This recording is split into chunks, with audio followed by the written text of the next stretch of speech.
Middle School, The Worst Years of My Life by James Patterson, Chapter 12 and 13.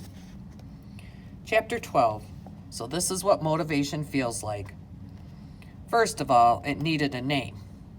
Thought about it for a while and came up with Operation Rafey, which stands for Rules Aren't for Everyone.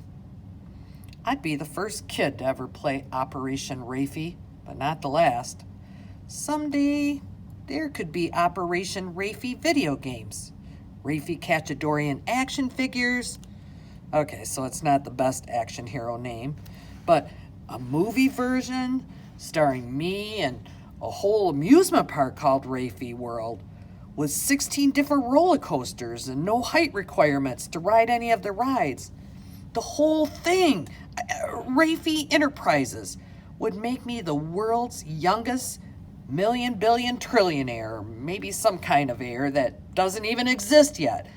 And I'd pay somebody to go to school for me? Meanwhile, I still had to finish inventing this thing. I decided that every rule in the Hills Village Middle School Code of Conduct would be worth a certain number of points, depending on how hard it was to break. Of course, this meant I could get into some serious trouble, so I decided to make that worth a bunch of points too.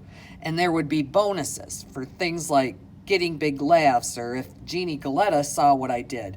Oh yeah, definitely that. I wrote it all down in a big grid in one of the spiral notebooks Mom got me for school. What? Well, I mean, this was for school. And that's only part of it. There are a ton more rules in the Code of Conduct than that, 112 of them to be exact, but you get the idea. After I was done writing it all down, I started thinking maybe this whole thing needed some kind of major ending. Like, if Operation Rafey was going to get me through 6th grade, then I should have something big. No, huge.